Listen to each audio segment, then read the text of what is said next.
Give me a moment, please. Please give me a moment, okay? Just... Shit, dude. Holy shit, man. Holy shit, dude.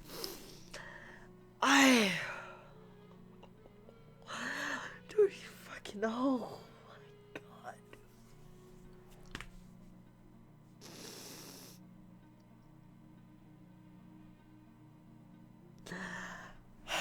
The thing is, okay? I can't even speak right now. I can't even fucking speak. That is how you do. That is how you... Oh my god, man. Oh my god, man. I can't even speak. I can't even fucking speak. I just like, fuck. Fuck. That just like, fuck. They just...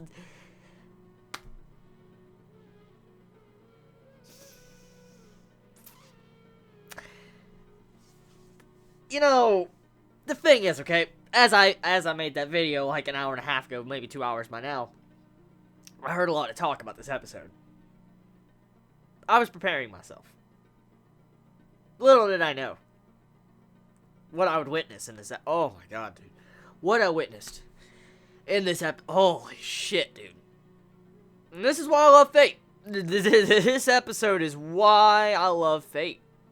Like, this is why. The beautiful reason why. Oh god. This is why I love my Fate. This episode, man. Oh my god. I exploded with a fangasm while watching this episode. Like, my god. My god.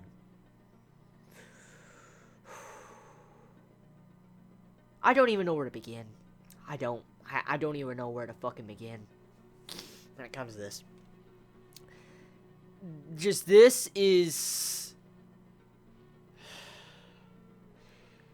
a monumental moment. Like, my god, for just a bar of quality, of just budget and quality. This is a bar that, when it comes to TV adaptations, you're not going to see much better. You're not.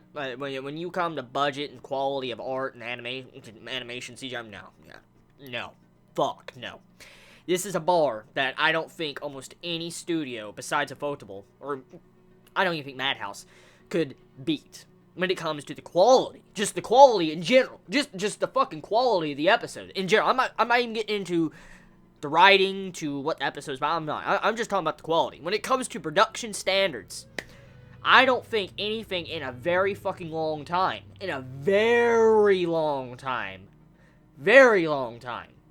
is going to beat the production quality of this.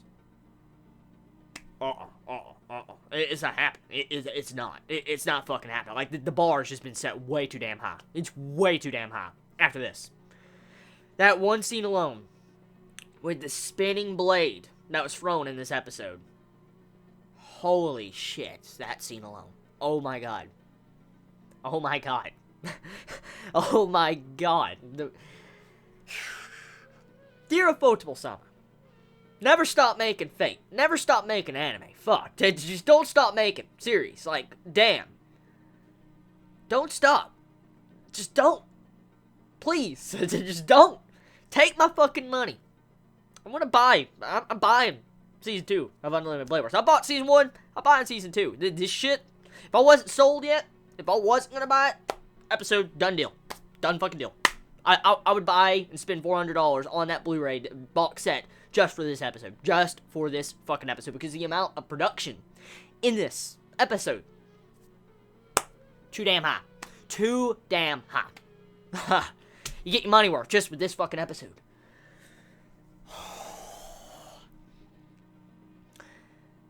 I just like, oh my god. Just imagine if this quality was standard in the anime industry. Just imagine. Just take a moment to think about this, okay? This is just hypothetical.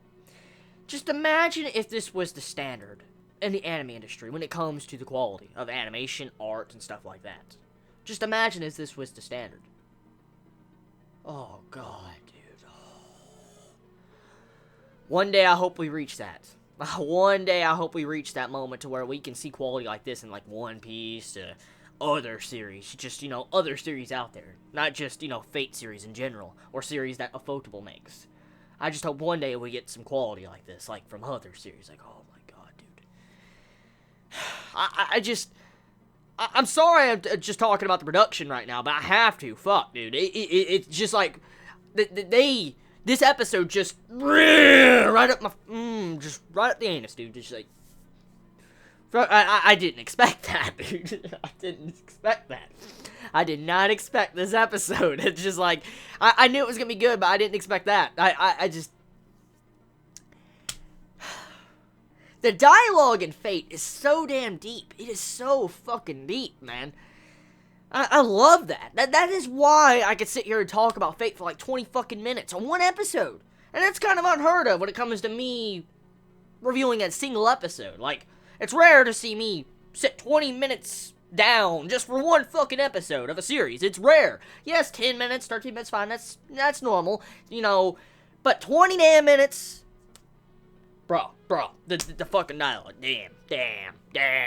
There's just some very deep discussion in this. Like I said in my last reviews, and multiple times throughout me reviewing Fate, the main reason why I feel like so many love Fate, and there's so many avid fans of Fate, is the dialogue. Now, hear me out. Yes, I am fangasming over the production quality. I don't deny that.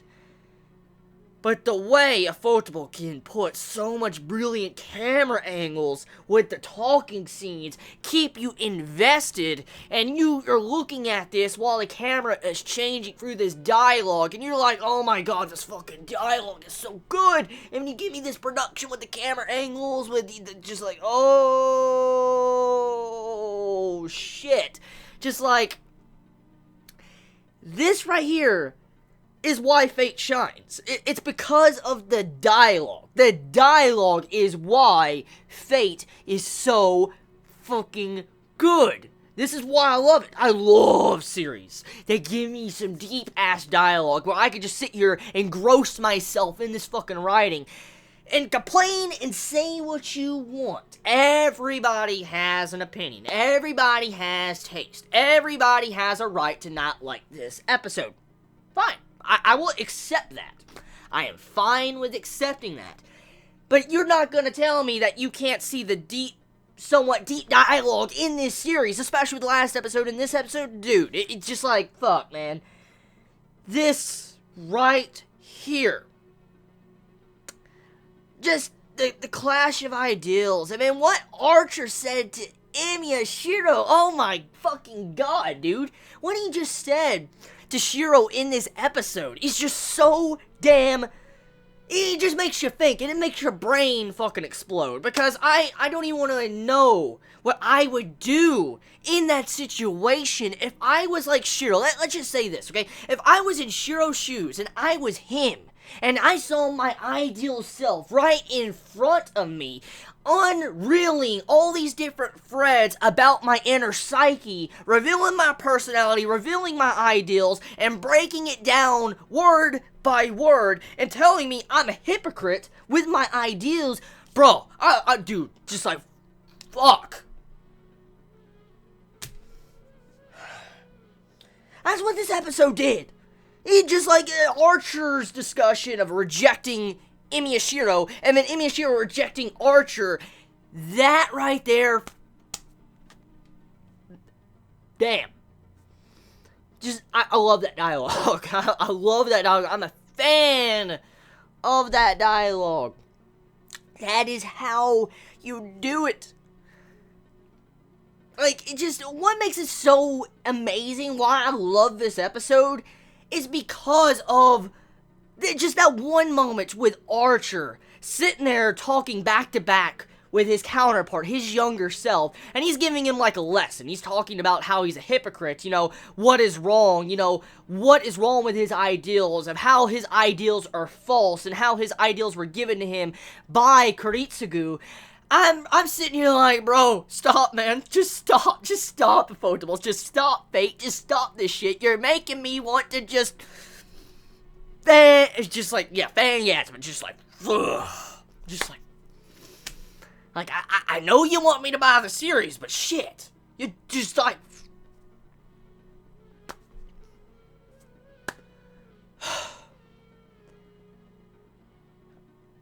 okay, getting into some, I'm sorry, I'm so sorry I'm fangasming.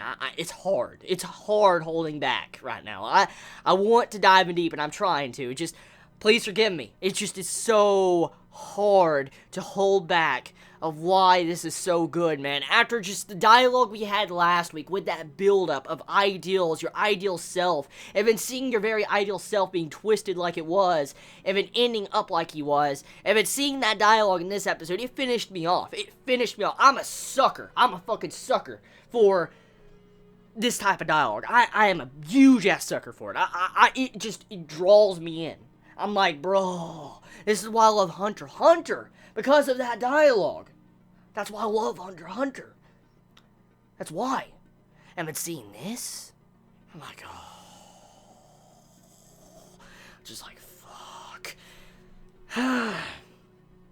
Okay, let's try to get into some deep things, okay? Getting on topic. Archer rejects himself. Like, he's breaking it down to Emiya. And he's like, your ideals, right now, what you think, what you're doing right now, wanting to be a hero of justice is false, Emiya Shiro. That is what Archer's saying. He's because you want to know what's so hypocritical?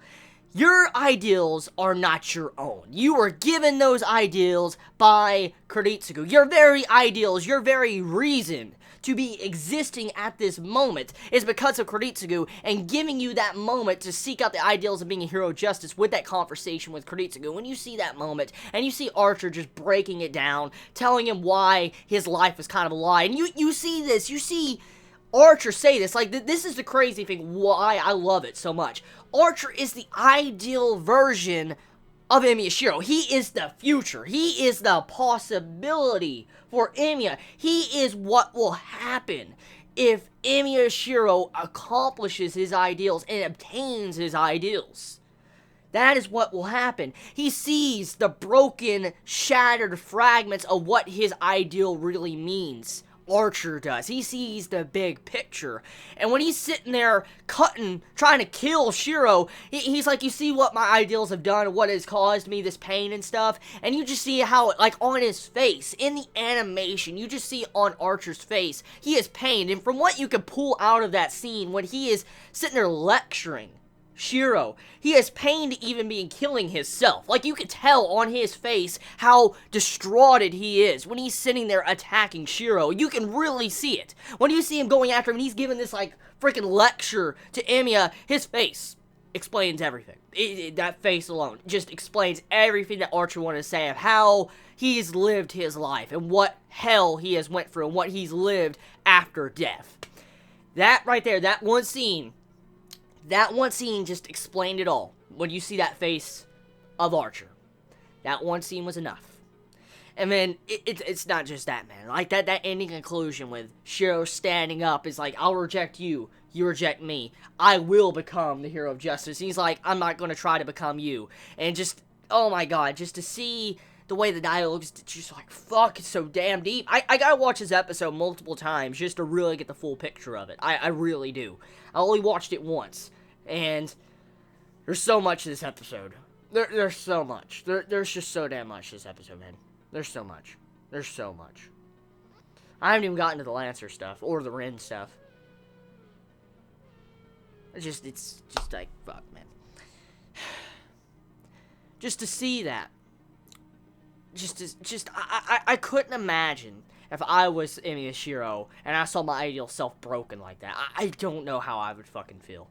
Just, imagine that for a second. You want to attain a goal, and you get your goal, and your ideals are seeked out, and you finally attain them, and you see that version of yourself broken. And he is your ideal self. Yeah, what would you do? What would you do if you were that person? And then the reveal of Avalon inside of Emiya Shiro, which has been very obvious. I had my thoughts and furies about that in the beginning parts of Fate. Stay Not Unlimited Blade Works. I talked about that because Shiro needed a way to summon Saber. He needed a way to summon her, and he didn't have anything on him at the time from what we saw. So I assumed Avalon was nearby, or he had it inside of him. And we come to find out it's true. He had Avalon inside of him. And so he had this connection with Saber that Kuritsugu left behind for Emiya. Shiro. That is so beautiful, man. Just like the way Kuritsugu left inside him for he can have a connection with Saber, and it's just like, oh my god, that was such a fucking good scene right there. That was such a good scene. I don't know how many would understand that scene. I don't know. Because if you... I don't know how to explain, because like I said, I watched Fate Zero, and I watched the original 2006. If you're new to the series, and this is your first time watching Fate Stay Night Unlimited Blade Works, I don't know how anime-onlys for this specific series would feel about that Avalon thing. They'd probably think, like, where the fuck did that come from? What the fuck is this? I mean, yeah, obviously they did flashbacks and showed the foreshadowing of it, which, okay, we can understand. But majority of probably watchers only to this specific route would look at this like, where the fuck? They just like, I obviously had my theories about it because of the ending of Fate Zero, but as visual novel players say, shouldn't start Fate Zero before Fate Stay Night, but this is the anime we're talking about. I'm not talking about the visual novel. Thing is, okay, I just don't know how watchers of Fate Stay Night Unlimited Blade Works would feel about the Avalon if this was just their first time watching Fate, if you get what I'm getting at.